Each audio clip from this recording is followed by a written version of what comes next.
ആയുധ പരിശീലനം ആരംഭിച്ചു. ഞാൻ ഉദ്ദേശിച്ചതിലും വളരെയധികം കഠിനമായിരുന്നു അത്.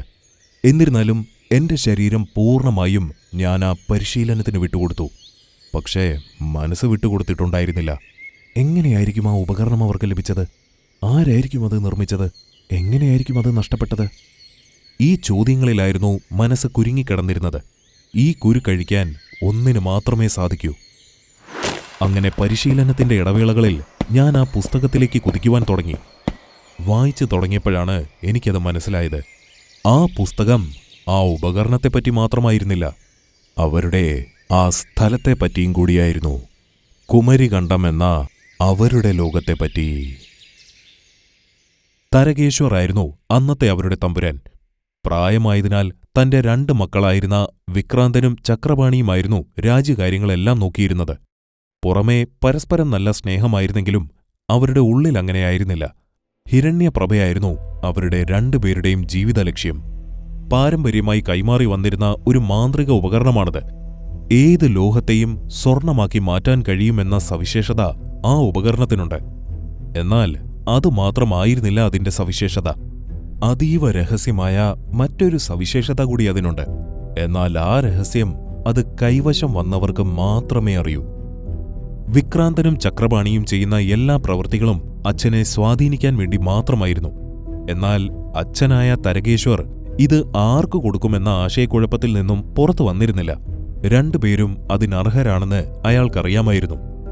ഭാവിയിൽ ഒരു മാറ്റവുമില്ലെങ്കിൽ മൂത്ത മകനായ ചക്രപാണിക്കത് നൽകാമെന്ന് അയാൾ കരുതിയിരുന്നു. അച്ഛന്റെ ആ തീരുമാനം ചക്രപാണിയും മുൻപേ മനസ്സിലാക്കിയിട്ടുള്ളതാണ്. കാലങ്ങൾ മുൻപോട്ടുപോയി. തരകേശ്വറിന്റെ 2 മക്കളും വിവാഹിതരായി. പിന്നീട് വിക്രാനന്ദന് ഒരു കുട്ടി ജനിച്ചു. എന്നാൽ ചക്രപാണി പുത്രദുഃഖത്താൽ അലഞ്ഞു. ആ സമയത്ത് തരകേശ്വർ തന്റെ മരണക്കിടക്കയിൽ കിടക്കുകയായിരുന്നു. ഹിരണ്യപ്രഭ ആർക്കാണെന്നുകൂടി നിശ്ചയിക്കേണ്ട സമയമായിരുന്നു അത്. മക്കൾ 2 പേരും അതറിയുവാൻ അച്ഛനൊപ്പം തന്നെ പൂർണ്ണ സമയവും ചെലവിടുന്നുണ്ടായിരുന്നു. വിക്രാനന്ദൻ, കാരണം ഹിരണ്യപ്രഭ തലമുറകളായി കൈമാറേണ്ട ഒന്നാണ്. ഒരു തലമുറയിൽ സ്തംഭിച്ചു നിൽക്കാൻ പാടില്ല. മൂത്ത മകനായ ചക്രപാണിയുടെ ഉള്ളിൽ കടുത്ത അമർഷമുയർന്നു പൊങ്ങി. പക്ഷേ പുറമെ അയാളത് കാണിച്ചില്ല. ശേഷം തരകേശ്വർ മരണമടഞ്ഞു. വർഷങ്ങൾ കടന്നുപോയി. തന്റെ വാർദ്ധക്യകാലത്തിന്റെ തുടക്കത്തിൽ ചക്രപാണിക്ക് 2 ഇരട്ടക്കുട്ടികൾ ജനിച്ചു. എന്നാൽ ഈ വിവരം ചക്രപാണി പുറം ലോകത്തെ അറിയിച്ചില്ല. ഹിരണ്യപ്രഭയുടെ യഥാർത്ഥ അവകാശികൾ എത്തിയെന്ന് സഹോദരൻ അറിഞ്ഞാൽ മക്കളുടെ ജീവൻ പോലും അപകടത്തിലാകുമെന്ന് അയാൾ കരുതി. അങ്ങനെ പുറം ലോകമറിയാതെ ചക്രപാണി അവരെ വളർത്തുവാൻ തുടങ്ങി.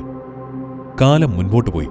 തന്റെ 2 മക്കളായ സുദർശനും സൂര്യഭാനുവും പൂർണ്ണമായും ഒരുങ്ങിയെന്ന് ചക്രപാണിക്ക് വിശ്വാസമായി.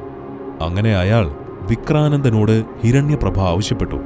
സ്വാഭാവികമായും അതൊരു യുദ്ധപ്രഖ്യാപനത്തിന് വഴിവെച്ചു. അങ്ങനെ 2 സഹോദരന്മാർ തമ്മിലുള്ള യുദ്ധം അവിടെ ആരംഭിച്ചു. ചരിത്രത്തിൽ ആദ്യമായി കുമരികണ്ഠം ചുവക്കുവാൻ തുടങ്ങി. ചക്രപാണി തന്റെ 2 മക്കളെയും യുദ്ധക്കളത്തിലിറക്കി. അവർ 2 പേരും ചേർന്ന് വിക്രാനന്ദന്റെ തലയറുത്തു. ശേഷം അയാളുടെ 2 മക്കൾ രാജ്യം ഭരിക്കുവാൻ തുടങ്ങി. ചക്രപാണിയുടെ പോലെ ആയിരുന്നില്ല അയാളുടെ 2 മക്കൾ. അവരുടെ ഭരണം കുമരികണ്ഠം മാറ്റിമറിച്ചു. അന്ന് വരെ രാജകൊട്ടാരവും രാജവസ്തുക്കളുമാണ് സ്വർണമെങ്കിൽ ഇവർ വന്നതിന് ശേഷം അതിനൊരു മാറ്റമുണ്ടായി. രാജ്യത്തെ എല്ലാ കെട്ടിടങ്ങളും സ്വർണമായി, എല്ലാ വീടുകളും സ്വർണമായി. അത്രയും നാൾ ജനങ്ങൾ രാജാക്കന്മാരെയായിരുന്നു ആരാധിച്ചിരുന്നതെങ്കിൽ ഈ 2 രാജാക്കന്മാർ ജനങ്ങളെ ആരാധിക്കുവാൻ തുടങ്ങി. ജനങ്ങളുടെ ഏതൊരു പ്രശ്നത്തിന്റെയും പരിഹാരം തൽക്ഷണം അവർ കണ്ടെത്തി. അവിടുത്തെ ജനങ്ങൾ അവർ 2 പേരെയും സ്വന്തം മക്കളെപ്പോലെ സ്നേഹിക്കുവാനും ദൈവങ്ങളെപ്പോലെ ആരാധിക്കുവാനും തുടങ്ങി. കാലങ്ങൾ മുൻപോട്ടുപോയി. സുദർശനും സൂര്യഭാനുവും ജനങ്ങളുടെ പരാതി കേൾക്കുന്ന വേളയിലിരിക്കുകയായിരുന്നു. പെട്ടെന്നായിരുന്നു അത് സംഭവിച്ചത്. ജനങ്ങൾക്കിടയിൽ നിന്ന് വന്ന ഒരു അമ്പ് സുദർശന്റെ ശരീരത്തിൽ ആഴ്ന്നു കയറി. തൽക്ഷണം തന്നെ അയാളുടെ ജീവൻ പോയി. സൂര്യഭാനുവിന് അത് വിശ്വസിക്കുവാൻ പറ്റിയില്ല. കണ്ടുനിന്ന ജനങ്ങൾ ഞെട്ടി. നിശബ്ദതയുടെ ഒരു ഭീകരാന്തരീക്ഷം അവിടെ ആകെ പടർന്നു. ആ നിശബ്ദതയിലേക്ക് ഒരു കാലൊച്ച കയറി വരുന്നുണ്ടായിരുന്നു. കൊട്ടാരത്തിലെ ഒരു ഭടനായിരുന്നു അത്. ചക്രപാണി കൊല്ലപ്പെട്ടിരിക്കുന്നു, ഹിരണ്യപ്രഭയും നഷ്ടമായിരിക്കുന്നു. ചക്രപാണിയും അമ്പേറ്റ് തന്നെയാണ് മരിച്ചത്. മകനും അച്ഛനും ഏറ്റ അമ്പ് ഒന്നു തന്നെയായിരുന്നു. അതിൽ ഒരു പേരും കൊത്തിവെച്ചിട്ടുണ്ടായിരുന്നു: അഗ്നിവേശൻ. മരിച്ചുപോയ വിക്രാനന്ദന്റെ ഒരേ ഒരു മകൻ.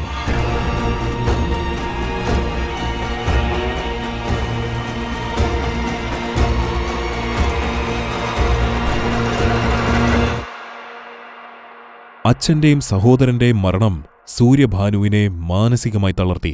ജനങ്ങളുടെ ഇടയിൽ ഒളിഞ്ഞിരിക്കുന്ന ശത്രുവിനെ അയാൾ ഭയക്കുവാൻ ആരംഭിച്ചു.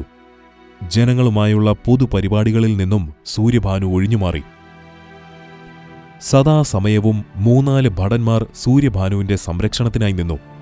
മര്യാദയ്ക്കൊന്ന് ഉറങ്ങാൻ കൂടി അയാൾക്ക് കഴിയാതെയായി. രാജ്യകാര്യങ്ങളിൽ ഒന്നും അയാൾ ഇടപെടാതെയായി. ഇതൊക്കെ കാണുന്ന ജനങ്ങളും കടുത്ത നിരാശയിലേക്ക് പോയി. രാജാവിനെ പഴയ പോലെ ആക്കുവാൻ എന്തെങ്കിലും ചെയ്തേ പറ്റൂ എന്നവർക്ക് തോന്നി.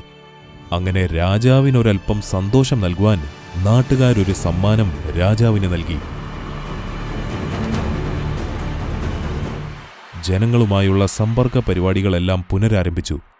അയാൾ പഴയതുപോലെ സന്തോഷവാനായി കാണപ്പെട്ടു. പക്ഷേ ഒരു ചോദ്യം അയാളുടെ മനസ്സിൽ കല്ലുപോലെ കടന്നു: ശത്രുവിനെ എങ്ങനെ പുറത്തു കൊണ്ടുവരും? പുറത്തു കൊണ്ടുവരാതെ ഹിരണ്യപ്രഭ എങ്ങനെ തിരികെ ലഭിക്കും? പക്ഷേ സൂര്യഭാനു ഒട്ടും പ്രതീക്ഷിക്കാതെയായിരുന്നു അതവിടെ സംഭവിച്ചത്. ഒരമ്പ് സൂര്യഭാനുവിനെ കീഴ്പ്പെടുത്തി. ജീവൻ നഷ്ടപ്പെട്ടില്ല. പക്ഷേ സൂര്യഭാനുവിന്റെ ധൈര്യവും പൗരുഷവും പ്രൗഢിയും എന്നുവേണ്ട സർവ്വതും നഷ്ടപ്പെട്ടു. അതിനുശേഷം നാട്ടുകാരെ ഞെട്ടിച്ചുകൊണ്ടാണ് ആ വാർത്ത ജനങ്ങൾക്കിടയിൽ പടർന്നത്: സൂര്യഭാനു കുമരികണ്ഠം ഉപേക്ഷിച്ചിരിക്കുന്നു. ഭയം കാരണം ഒളിച്ചോടിയിരിക്കുന്നു. വലിയൊരു ആഘാതമായിരുന്നു അവിടുത്തെ ജനങ്ങൾക്ക് ആ വാർത്ത. ജനങ്ങൾക്ക് വേണ്ടി ഒരു കുറിപ്പെഴുതി വെച്ചിട്ടാണ് സൂര്യഭാനു പോയത്: എത്ര വർഷം കഴിഞ്ഞാലും ഞാൻ കുമരികണ്ഠത്തേക്ക് തിരിച്ചു വരും. ഹിരണ്യപ്രഭ കൊട്ടാരത്തിൽ തിരിച്ചു വയ്ക്കും. അഗ്നിവേശന്റെ മരണം എന്റെ കൈകൊണ്ട് തന്നെയായിരിക്കും.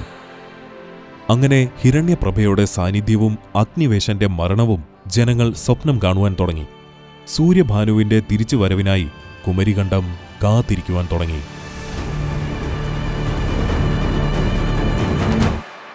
വായിച്ചു വായിച്ച് നേരം പുലർന്നതറിഞ്ഞില്ല.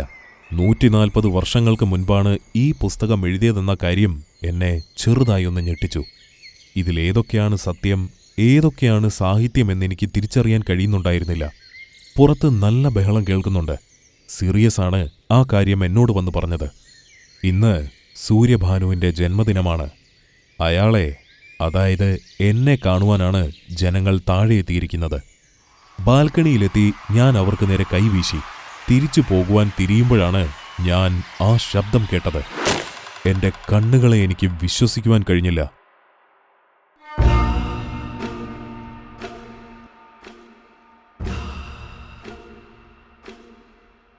ഉടൻ തന്നെ ഞാൻ സിറിയസിനെ നോക്കി.